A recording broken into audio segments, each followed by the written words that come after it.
Hello दोस्तों। Bihar police के इस अति महत्वपूर्ण प्रश्नों की श्रृंखला में आप सभी का स्वागत है। आज के इस सीरीज में हम लोग इतिहास के बहुत ही इम्पोर्टेंट प्रश्न करने वाले हैं, जो कि आपके आगामी एग्जामिनेशन के लिए बहुत ही ज़रूरी है। और अब तक कई बार बिहार पुलिस के एग्ज़ाम में ये प्रश्न पूछे भी गए हैं। अतः टाइम को वेस्ट किए बिना हम इस लेक्चर की शुरुआत करते हैं और इस सीरीज का पहला प्रश्न देखते हैं। 1950 के पहले हिंद चीन में कौन कौन से देश शामिल थे? इसका सही जवाब हो जाएगा दोस्तों option number A, Vietnam, Cambodia और लाओस। ये तीन जो देश थे ये 1950 के पहले हिंद चीन में शामिल हुआ करते थे। एक और प्रश्न यहाँ से एग्जाम में पूछता है, याद रखिएगा, अंकोर वाट का मंदिर कहाँ स्थित है? ये प्रश्न भी कई बार आ चुका है। याद रखिएगा, कंबोडिया में। मद्यपान निषेध के भी एग्जाम में ये प्रश्न पूछा गया है 2 साल पहले कि अंकोर वाट का मंदिर कहाँ स्थित है। सही जवाब हो जाएगा बच्चों कंबोडिया। क्या हो जाएगा दोस्तों? कंबोडिया। अगला प्रश्न है, किस देश में नाजी पार्टी स्थापित हुई थी? तो आप सभी को पता होगा कि नाजी पार्टी की स्थापना जर्मनी में हुई थी। कहाँ हुई थी? जर्मनी में हुई थी। अगला प्रश्न है, हड़प्पा के किस स्थल में जल प्रणाली के प्रमाण मिले हैं? देखिए, हड़प्पा सभ्यता से तो एक प्रश्न बनता ही है। कभी विशाल स्नानागार के क्वेश्चन आते हैं, कभी विशाल अन्नागार के प्रश्न आते हैं और कभी कभी जल प्रणाली के प्रश्न भी आ जाते हैं। तो हड़प्पा के किस स्थल में जल प्रणाली के प्रमाण मिले हैं? तो इसका सही जवाब हो जाएगा धौलावीरा। कभी भी विशाल स्नानागार अगर पूछ दिया जाए, विशाल स्नानागार अगर एग्जाम में आता है तो इसका जवाब हो जाता है मोहनजोदड़ो। क्या हो जाता है? मोहनजोदड़ो। अगला प्रश्न देखते हैं, सविनय अवज्ञा आंदोलन कब और किस यात्रा से आरंभ हुआ था? एग्जाम के लिए बहुत ही इंपॉर्टेंट प्रश्न है ये। सविनय अवज्ञा आंदोलन, जिसकी शुरुआत गांधी जी ने 1930 में दांडी यात्रा से किया था। दांडी यात्रा अहमदाबाद के साबरमती से दांडी तक गांधी जी अपने 72 अनुयायियों के साथ ये यात्रा शुरू किए थे। ये यात्रा से क्वेश्चन एग्जाम में बार बार आते हैं, अतः इसको देख लीजिएगा।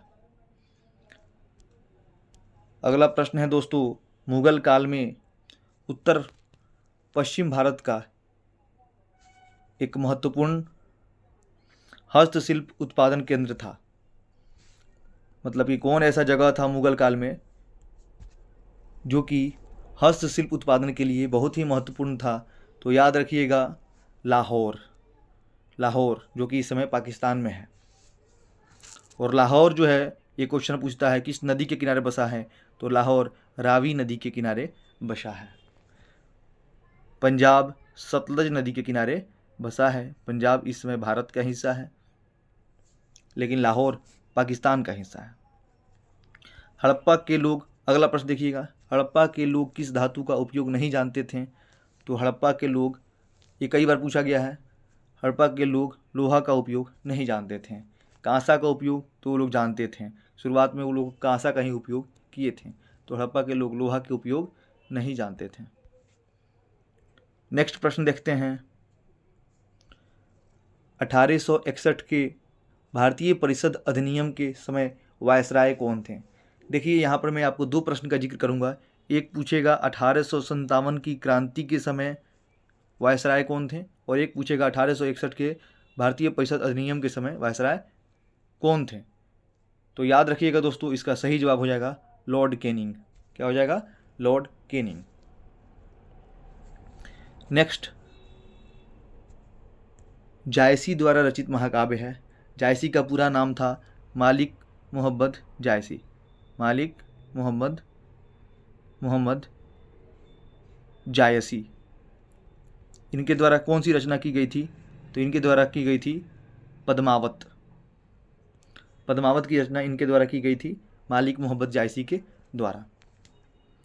याद रखिएगा, एग्जाम में डायरेक्ट छपने वाला प्रश्न है। बिल्कुल मेरे सीरीज के साथ बने रहिएगा। मैं सब्जेक्ट वाइज क्वेश्चन आप लोग को देता रहूँगा। अलग अलग वीडियोज़ आएंगे जिसमें हिस्ट्री के अलग होंगे, पॉलिटी के अलग होंगे, ज्योग्राफी के अलग होंगे, इकोनॉमिक्स के अलग होंगे, बिल्कुल अलग अलग सब्जेक्ट का अलग अलग वीडियोज़ आपके लिए किया जाएगा, जो कि आपके एग्जामिनेशन के लिए बहुत ही इंपॉर्टेंट होंगे। अतः एक एक क्वेश्चन को अच्छे से देख लीजिएगा। नेक्स्ट है, निम्नलिखित में से किसने सांप्रदायिक पंचाट की घोषणा की? तो सांप्रदायिक पंचाट की घोषणा बच्चों रैमजे मैकडोनाल्ड ने किया था। रैमजे मैकडोनाल्ड जो कि ब्रिटेन के प्रधानमंत्री थे, इन्होंने ही सांप्रदायिक पंचाट की क्या की थी? घोषणा की थी। नेक्स्ट है, केप ऑफ गुड होप किसने खोजा था? केप ऑफ गुड होप का हिंदी नाम है उत्तम आशा अंतरिप। तो उत्तम आशा अंतरिप की खोज बार्थोलोम्यू डियाज ने की थी। यही केप ऑफ गुड होप है जहाँ पर जब वास्को डी गामा पुर्तगाल से आया था तो उसकी मुलाकात गुजरात के व्यापारी अब्दुल मजीद से हुई थी। अब्दुल मजीद से हुई थी, जिसके मार्गदर्शन में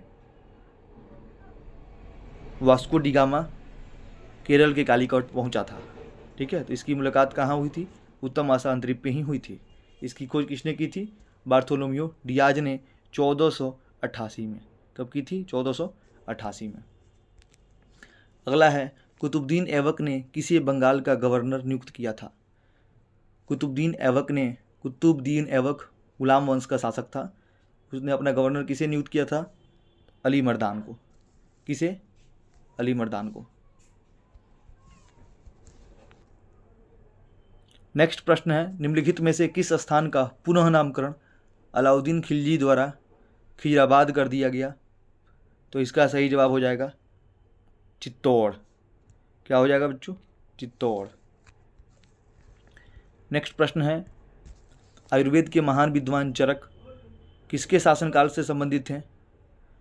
तो चरक जो थे वो कनिष्क के शासनकाल से संबंधित थे और कनिष्क कुषाण वंश का शासक था। किस वंश का शासक था? कुषाण वंश का शासक था। नेक्स्ट है, राजपूत काल में समाज में किस नवीन जाति का उदय हुआ था? बहुत ही इंपॉर्टेंट प्रश्न है, याद रखिएगा, कायस्थ जाति का।